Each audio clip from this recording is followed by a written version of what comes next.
감사합니다. 오늘 찬양이 너무 빨리 끝나가지고 이게 약간 리듬을 따라가기 좀 힘드네. 그러니까 뭔가 지금 정도 약간 이렇게 목사님이 뒤에서 좀 더 설교를 봐야 되는데 갑자기 기도하자 그래가지고 벌써 봤더니 42분에 끝났어요. 어쨌든 찬양이 좀 빨리 끝나긴 했지만 여러분 늘 오늘 또 흐뭇한 게 뭐예요? 또 우리 승은이가 지금 중학교 2학년 여자친구지만 두 번째로 찬양 인도를 했잖아요. 자, 우리 승은이 박수 한번 쳐주세요. 이게 앞에 나서서 뭔가를 한다는 게 여러분 진짜 쉬운 일은 아닙니다. 그렇죠? 선생님들도 기도하려 그러면 일주일 동안 기도 준비를 하기도 하고, 목사님이야 이제 이게 익숙하긴 하지만 학생들이나 선생님들은 좀 어색할 것 같긴 해요. 승은이도 참 고생 많았고 또 감사합니다.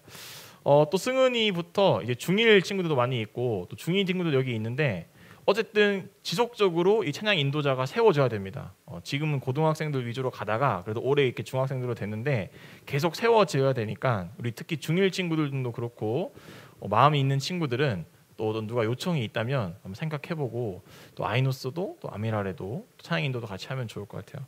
자, 임마누엘 하나님이 한 번 더 임마누엘 하나님이 자 거침없이 자 한 번 더 거침없이 네 오늘은 설교가 좀 길어질까 짧아질까 모르겠네. 약간 아직도 어색해. 아직도 46분밖에 안 됐어. 보통 52분쯤에 내가 여기 올라오는데 목사님이 생각을 하거든요. 몇 분 전에는 끝내야겠다 생각을 하는데 만약에 목사님이 끝내야 되는 시간까지 가면 설교 한 20분 해야 되거든요. 어쨌든 오늘은 왕관의 무게를 견디라 라는 제목으로 여러분과 말씀을 좀 나누겠습니다. 왕관의 무게를 견디라. 자, 그러면 내가 무슨 왕관을 쓰고 있나 싶은 생각이 들 수 있어요. 우리나라에서는 이렇게 노쇼 논란이 있어서 목사님이 별로 이렇게 좋아하는 축구 선수는 아니지만 그래도 부정할 수 없는 세계 최고의 축구 선수 중 하나는 이제 호날두겠죠. 우리나라에서 이제 날강두라고 우리가 많이 말을 하는데 호날두가 85년생이에요. 85년생이라는 건 두쌤보다 2살 어리나요? 3살 어리고 현우쌤보다는 3살이 많은 거죠. 2살이 많고 목사님보다 3살이 많은 우리 날두 형이에요. 여러분들에게는 아저씨인데 지금 호날두가 여전히 세계에서 최고의 기량을 발휘하고 있습니다. 세계 최고의 축구 리그라고 할 수 있는 잉글랜드 프리미어 리그에서 그것도 하위 팀이 아니라 어쨌든 맨체스터 유나이티드라는 굉장히 좋은 팀에서 벤치가 아니라 물론 걔 입김이 있을 수도 있겠지만 주전으로 지금도 손흥민 다음으로 골을 많이 넣고 있죠. 물론 PK를 차가지고 쉽게 골을 넣긴 했지만 어쨌든 부정할 수 없는 세계 최고의 선수인 거는 맞는 것 같아요. 그럼 어떤 사람들은 호날두를 보고 야 타고난 재능은 어쩔 수 없이 내 주변에도 우리 학교에도 심원구에도 원미구에도 쟤는 호날두 같아. 다 갖고 태어났어. 다 잘해. 이런 친구들이 우리 주변에 있을 수가 있어요. 그런데 여러분 우리가 기억해야 될 건 호날두가 천부적인 재능, 타고난 재능만 가지고서 세계 최고의 자리에 올라갔고 그 자리를 유지하고 있는 건 아니에요. 물론 재능도 있었고 DNA적인 요소도 있었겠죠. 그러나 후천적인 자기 의지와 노력이 없었다면 호날두가 그 자리를 유지하기는 쉽지 않을 거예요. 목사님이 육상 선수를 했었잖아요. 근데 육상 선수 하면 여러분들이 학교에서 하는 학교 체육대회 때 뛰는 그 정도 반대표라고 생각하는데 목사님은 급이 달랐어요. 걔네들은 아무것도 아니야. 목사님은 정말 체육중학교를 다녔으니까 육상을 제대로 했었었죠. 근데 목사님이 중학교 1학년 때까지 육상을 했었었는데 중1 때 목사님이 육상을 포기했어요. 왜냐? 너무 힘드니까. 목사님 힘든 거 별로 안 좋아하거든요. 공부를 해야겠다. 차라리 공부가 쉽겠다. 그래서 중1 때부터는 육상을 안 하고 그런데도 목사님이 육상을 안 해도 육상을 잘해 못해. 다른 애들보다는 너무 잘 뛰니까 중2, 중3 때도 학교에서는 그냥 선수로 내보내는 거야. 목사님이 중3 때 충격을 하나 받아요. 딱 그 대진표가 나오거든요. 김천 누구, 경북 예천 무슨 초등학교 누구 이렇게 나온단 말이야. 딱 봤는데 다 알아 이미 얘네들 누군지. 여기면 내가 이따 예선 1조에서는 1등 할 거고 2조에서 2등 하고 결승에서 한 2, 3등 하겠네. 요런 깔고 들어가는 게 있어요. 그 정도로 목사님이 달리기를 어떻게 보면 잘했고 교만했을 수도 있겠죠. 근데 교만이라기보다는 잘해서서 그런 거예요. 이번에 몇 등 하겠네 내가 경북에서 뛰었거든요. 목사님이 예선 탈락을 한 거예요. 근데 뭘 느꼈냐면 똑같은 애들이랑 초등학교 때부터 경쟁을 해왔는데 얘네들은 계속 운동을 하니까 근력이 있고 목사님은 타고났던 근력으로 하다가 이제 운동 안 하니까 근력이 없는 거예요. 그러니까 달리기에서 속도가 안 나, 가속도가 스프린트가 안 돼. 그러면서 목사님 한계를 느꼈죠. 연습을 안 하면 안 되는구나라는 걸 목사님이 중3 때 느낍니다. 여러분 호날두가 천부적인 재능만 있는 거 아니에요? 무조건 연습을 많이 했어요. 자, 잘 보세요. 여러분 오늘 아침 뭐 먹고 왔어요? 아침 안 먹었다 손 들어봐요. 자, 먹고 왔다. 자 태림이 뭐 먹었어요? 감자탕을 먹었다고 아침부터? 와우. 자, 또 아침 먹은 사람 또 손 들어봐요. 감자탕. 하늘쌤 뭐 먹고 왔어? 비오트. 연우는? 시리얼. 또 아침 먹은 사람 또 손 들어봐요. 예성이 뭐 먹고 왔어? 고구마. 감자탕. 다 시리얼, 비오트, 고구마. 아무튼 감자탕 좋죠. 몸이 좋으니까. 자, 호날두는 아침 뭐 먹는지 알아요? 치즈랑 햄만 먹어요. 자, 호날두 점심 뭐 먹는지 알아요? 치킨 샐러드, 참치, 올리브, 달걀, 토마토 먹어요. 호날두 저녁 뭐 먹는지 알아요? 제철 과일, 황새치 샐러드, 오징어 먹어요. 그렇게 평생을 살아왔어요.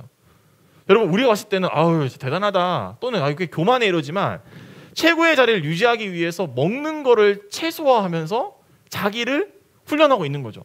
여러분 신앙생활도 마찬가지예요. 내가 어릴 때 어떤 은혜를 받았다 그래서 내가 뭐 임원을 했다 그래서 목사 아들이라 그래서 이게 쭉 가는 게 아니라 우리는 신앙생활도 유지하기 위해서 호날두처럼 내 나름대로의 노력을 해야 돼요. 뭐 수련회를 가든 비전 트립을 가든 뭘 하든 여러분 나름대로의 어떤 노력들이 계속 반복되고 반복돼야 여러분의 신앙이 유지되는 거예요. 내가 언제 그 선생님이랑 추억이 좋고 지금도 그 목사님이랑 친하니까 이렇게 되겠지? 아니에요. 계속 내 자리에서 무언가를 읽어가야 돼요. 그게 우리가 신앙인이라는 그리스도인의 왕관을 쓴 우리의 책무예요. 왕관의 무게를 견디기 위해서는 그냥 뭐 이게 아니라 매 순간 일상에서든 교회에서든 여러분이 호날두처럼 계속 무언가를 해나가지 않으면 이 그리스도인이라는 삶의 왕관의 무게를 견딜 수가 없는 거죠. 자, 그래서 어떤 사람들은 호날두 뭐 이렇게 말했대요. 악몽 같은 팀 동료다. 왜냐? 지만 그렇게 먹으면 되는데 다른 동료한테까지 야 운동선수가 이거 먹어야지 그렇게 말한다는 거죠. 그러니까 얼마나 이 왕관의 무게를 견디기 위해서 애쓴 걸 우리가 알 수 있는 거예요. 자, 오늘 본문에 보면 이스라엘의 고려의 태조 왕건 같은 조선의 이성계 같은 이스라엘의 초대 왕이 등장합니다. 그 초대 왕의 이름이 뭐냐면 사울이에요. 사울이라는 왕이 왕관을 쓰게 돼요. 그런데 이 왕관을 쓰게 되는데 사울은 어떤 사람이었냐? 뭐 한남동에 있는 나인원 아파트에 사는 사람이 아니었어요. 사울은 뭐 내가 잘 나가고 빽이 있고 공부를 잘하는 사람들이 아니었어요. 사울은 어떤 사람이었냐면 이스라엘에 12지파가 있는데 그 12지파 중에 가장 작은 지파가 베냐민 지파거든요. 그 작은 지파 중에서도 가장 작은 가문에서 태어난 보잘것없는 사람이 사울이었어요. 근데 하나님이 사울이라는 사람에게 기름을 부어서 야 네가 왕이 돼. 그 당시에는 신정일치사였기 때문에 신이 정하는 게 곧 정치예요. 그러니까 신이 임명하는 사람이 왕이 되는 거예요. 사무엘을 통해서 사울에게 기름을 부어서 사울이 이 고려의 태조 왕검이 됩니다. 1대 왕이 된 거예요. 사울 입장에서는 너무 깜짝 놀랐어요. 왜? 나는 아무것도 보잘것없는 가장 가난한 민족에서 가장 부족한 집안의 아들이고 할 수 아는 것도 없어요. 아빠가 지금 뭘 시켰냐면 야 우리 집에 저기 우리에서 키우던 암나귀들이 없어졌는데 빨리 찾아와. 아빠 알겠습니다. 암나귀 찾으러 갔다가 갑자기 기름 부음 받아요. 뭐야? 나는 동물 찾으러 왔다가 갑자기 내가 이스라엘의 왕이래. 이런 황당한 경우가 어딨어. 그런데 하나님이 지금 사울에게 기름을 부어서 사울을 왕으로 세웁니다. 자, 이 모습을 통해서 첫 번째 PPT 보여주세요. 우리가 알 수 있는 첫 번째 모습이 어떤 모습이냐면 이런 신앙에 그런 게 있는 것 같아요. 한번 따라해 볼까요? 잘하는 게 없어도 하나님 믿는 게 스펙이다. 여러분 잘하는 게 없어도 괜찮아요. 근데 여러분에게 뭐가 스펙이냐면 여러분이 지금 이 자리에 앉아와서 예배를 드리는 신앙이 있다는 게 여러분에게 스펙이에요. 사울이라는 사람은 아무것도 없는 부족한 형편없는 재능도 없고 돈도 없고 따질 것도 없고 내세울 것도 없는 그런 사람이었지만 하나님이 사울을 선택하니까 그렇게 말도 안 되는 사울이 뭐가 돼요? 왕이 되잖아요. 여러분 우리의 스펙은 뭐가 되냐면요. 물론 자격증도 있고 태권도 유단자도 있고 뭐 하면 좋겠죠. 그런 것도 다 열심히 하지만 우리의 최고의 스펙은 하나님이 여러분들을 알고 있다는 것. 그리고 여러분들이 하나님을 믿고 있다는 것. 그게 신앙의 왕관을 쓴 우리가 가지고 있는 왕관의 무게를 견딜 수 있는 첫 번째 자부심이에요. 하나님 믿는 게 스펙이에요. 사울은 아무것도 없었지만 하나님은 알고 있었어요. 하나님이 사울을 선택해서 부족한 사울을 통해서 기름을 붓잖아요. 여러분 하나님을 잘 아는 것, 하나님을 믿는 것, 예수님의 십자가를 아는 것, 예수님의 십자가를 믿는 것, 여러분 그게 여러분에게 스펙입니다. 여러분 이걸 꼭 기억하시고 내게 어떤 재능이 없어도 내게 어떤 부족함이 있어도 하나님이 날 알고 있지. 내가 하나님을 믿고 있지. 이게 여러분의 인생을 어느 순간 사울처럼 갑자기 기름 붓게 되거나 여러분의 인생 가운데 갑자기 어떤 일들이 일어나게 되는 하나님의 놀라운 축복의 도구가 된다는 거예요. 하나님이 여러분을 알고 있습니다. 여러분 이걸 가지고 자부심을 가지세요. 자, 두 번째 한번 보여줄래요? 두 번째 PPT는 이런 거 알 수 있습니다. 한번 같이 읽어볼까요? 시작.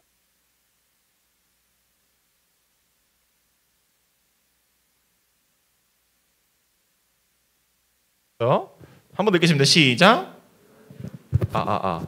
네, 변하지 않으면 아무런 소용이 없다라는 걸 사울을 통해서 알 수 있습니다. 여러분 잘 보세요. 우리가 작년까지는 친했던 친구가 있다가 어느 순간 그 친구랑 갑자기 쌩까는 경우가 있죠. 그렇죠? 뇌절하거나 손절한 친구들이 있어요. 자, 그런데 이별을 통보받는 입장에서는요, 그 이해가 잘 안 가요. 왜 나한테 갑자기 이별을 통보하지? 왜 갑자기 헤어지자 그러지? 왜 나한테 이렇게 냉랭하지? 그걸 통보받는 입장에서는 너무 힘듭니다. 왜 제가 변했을까? 이런 어떤 고민들이 되게 되죠. 자, 지금 사울이 오늘 우리에게 알려주는 두 번째 메시지는 그리스도인이라는 왕관을 쓴 우리는요, 여러분 변해야 돼요. 예수님을 믿는 순간 우리는 변하는 사람들이에요. 자, PPT 한번 보여줄래요? 오늘 본문 6절에 보면 성경에서 뭐라고 말하고 있냐면 이렇게 말하고 있어요. 너에게 여호와의 영, 사울이 이제 왕이 됐잖아요. 너한테 하나님의 영이 임할 건데 너는 변해서 새 사람이 될 거야 라고 말해요. 자, 여러분 우리가 교회를 다니는 이유는 우리가 변하기 위해서요.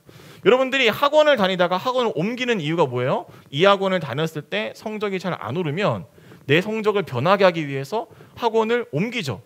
여러분 PT를 끊어놓고 운동을 많이 해도 만약에 몸무게가 안 빠져, 살이 안 빠져, 그러면 다른 헬스장을 알아보거나 다른 사람을 알아보겠죠. 왜? 내가 원하는 삶의 변화가 일어나지 않으면 우리는 내 삶을 다른 곳으로 변화시켜요. 여러분 교회라는 곳은 여러분들이 변화되기 위해서 온 곳이에요. 그런데 여러분 교회 왜 안 옮겨요? 안 변하고 있는데 내가 봤을 때 니네 딴 교회 빨리 가. 딴 교회에서 우리 교회로 와야 될 거 아니에요. 자 보세요. 우리는 눈에 보이는 변화들은 일어나지 않으면 엄청 빨리빨리 바꿔요. 엄마도 야 그 학원 그만 다녀. 일로 와 해가지고 막 하고 여러분의 인생에도 안 변하면 변화를 주잖아요. 자 근데 여러분 신앙적으로 어떤 변화가 있습니까? 물론 우리 교회 중고등부에서 여러분들이 막 신앙이 더 이렇게 막 세지고 기분 좋아가지고 신앙생활을 잘하고 있으면 변화를 줄 필요가 없겠죠. 그런데 나 교회 왜 다니지? 그걸 모르는 사람들은 교회를 안 나오는 변화를 주거나 또는 다른 교회를 옮겨야죠. 근데 여기 여전히 이 자리에 그대로 있어요. 우리가 신앙적인 변화에는 되게 둔감한 것 같아요. 여러분 우리는 교회에 나오는 이유가 뭐예요? 아까 PPT 보면 하나님의 영이 임한 사람들에게는 어떤 변화가 있대요? 새 사람이 된대요. 여러분도 조금씩 변화가 돼야 돼요. 그런데 이 변화는 눈에 보이는 변화가 아니에요. 뭐 내가 열심히 막 다이어트를 해서 살이 빠지는 눈에 보이는 변화도 아니고요. 내가 막 염색을 해가지고 머리 색깔이 바뀌는 것처럼 너 바뀌었네 그런 변화가 아니에요. 요즘에 왜 이렇게 선생님 살이 빠졌어요? 그런 눈에 보이는 변화가 아니라는 거죠. 성경에서 또 우리 교회 다니는 사람들이 바뀌는 변화는 눈에 보이지는 않지만 눈에 보이는 변화예요. 좀 되게 이질적이죠. 눈에 보이진 않는데 그 변화가 눈에 보여요. 예를 들어서 목사님이 작년에 모닝 프린스를 할 때 지금 온라인 예배를 드리고 있는 수인이랑 모닝 프린스를 했어요. 올해인가? 작년이구나. 수인이가 그랬어요. 목사님 저 내년 목표는 올해죠. 내년 목표는 교회를 단 한 번도 빠지지 않는 게 목표예요라는 말을 했어요. 그때 목사님 속으로 무슨 생각했냐면 쉽지 않을 텐데 교회 분명히 빠질 텐데 라고 생각을 했고 물론 교회를 빠진 적도 있겠죠. 수인이가 올해. 그런데 빠지고 안 빠지고가 중요한 게 아니에요. 목사님은 그 수인이의 그 말을 통해서 뭘 느꼈냐면 얘가 변하고 있네. 내가 먼저 물어보지도 않았는데 자기 인생의 목표가 저 교회에 한 번도 안 빠지는 게 내년의 목표라고 말하잖아요. 물론 그렇게 목표를 갖고 살아가다가도 빠질 수도 있고 못 나올 수도 있죠. 그런데 중요한 건 뭐예요? 빠지고 못 나왔다는 눈에 보이는 게 아니라 그의 마음속에서 지금 중심이 하나님께로 조금씩 옮겨가고 있는 게 목사님은 눈에 보여요. 눈에 보이진 않지만 눈에 보여요. 그게 우리 그리스도인들의 변화예요. 여러분 하나님께서 뭐라고 말하냐면 아까 어려운 말 하나님의 영 이런 말하는데 쉽게 말하면 하나님을 알고 하나님을 믿으면 우리는 바뀌게 될 수밖에 없어요. 우리는 변화돼요. 근데 그게 눈에 당장 보이진 않아요. 그러나 여러분들의 마음속에서 나 중2 때부터는 교회 안 나가려고 그랬는데 계속 교회를 나가고 싶긴 하네. 나 이제 아이노스 그만두려고 그랬는데 계속 한번 해볼 것 같긴 하네. 이런 마음들이 여러분 이미 변화예요. 그러니까 성경은 우리에게 말합니다. 눈에 보이지 않지만 눈에 보이는 변화가 바로 우리의 변화다. 찬양팀 나와주실래요? 오늘 본문 7절에서 이렇게 말하고 있어요. 사울아 너 그렇게 하나님의 영이 임하고 너는 변화여서 어디를 가야 되는데 마음이 상한 자를 쳐주세요. 어디를 가서 너가 해야 될 게 뭐냐면 7일 동안 기다려라고 말해요. 여러분 하나님이 목사님과 여러분에게 원하는 변화 중 하나는 기다리는 변화예요. 우리는 막 조급하고 우리는 막 빨리빨리 하고 싶고 빨리 이 결과가 나왔으면 좋겠고 내가 원하는 일들이 바로바로 일어났으면 좋겠죠. 근데 하나님은 너희가 어떤 사람으로 변화되어야 되냐면 믿음을 가지고 기다리는 사람으로 변화되기를 하나님이 원하시는 거예요. 지금 고등학교 1학년, 지금 고등학교 3학년, 지금 직장 이직 중인 선생님들, 또는 고1, 중1 여러분 친구들 마음속에 고민이 있고 걱정이 있고 근심이 있고 그런 없는 사람 어디 있겠어요. 스트레스도 많고 생각할 것도 많고 왜 나한테만 이런 일이 일어나지? 또 왜 나는 여기까지밖에 안 되지? 자존감도 떨어지고 우울증도 오고 공황장애도 오고 밤에 잠도 잘 안 오고 허무하고 옛날 생각만 나고 미래 생각하면 머리가 아프고 그냥 방구석에 혼자 있고 싶고 나가기도 싫고 여러 가지 생각들이 들 수 있어요. 하나님은 우리에게 원하시는 어떤 변화냐면 너희 그렇게 조급하지 말고 7일 동안 좀 기다려. 사울아 너 왕이 됐으니까 지금 오늘 당장부터 네가 왕으로서 법을 제정하고 총리를 임명하고 이런 게 아니라 일단 기다려. 흥분하지 말고 기다려. 조급하지 말고 기다려. 의심하지 말고 기다려. 하나님은 우리에게 우리가 기다리는 사람으로 변화되기 원하는데 하나님을 믿는 믿음으로 그 시간을 기다리기 원해요. 근데 어떤 하나님을 믿어야 돼요? 하나님이 목사님 눈이 말하잖아요. 내 인생을 가장 잘 알고 계신다. 내 인생에 걸어가야 될 길을 잘 알고 계신다. 그 하나님이 지금 나를 기다려야 그랬으니까 지금 당장은 급하더라도 기다려보자. 7일 뒤에 무슨 응답이 있겠지. 기다리라고 말한 이유가 있겠지. 하나님 우리에게 원하시는 건 너희가 기다리면서 나를 믿는 믿음으로 기다리면서 그 그리스도인이라는 삶의 왕관을 견디길 바란다 라고 말합니다. 여러분 이 시간 우리 같이 찬양했으면 좋겠는데 우리 아까도 말했지만 우리 인생 가운데 기다리기 힘든 고통들도 많이 있고 상처도 많이 있습니다. 그럼 이 시간 같이 찬양하면서 하나님 제가 정말 오늘 사울 왕을 통해서 말했던 것처럼 눈에 보이진 않지만 눈에 보이는 변화가 제게 있게 해주세요. 제게 재능이 없어도 제가 잘하는 게 없어도 하나님이 나를 아는 게 스펙임을 알게 해주세요. 이런 마음 가지고 같이 찬양하도록 하겠습니다. 마음이 상한 자를 찬양할게요.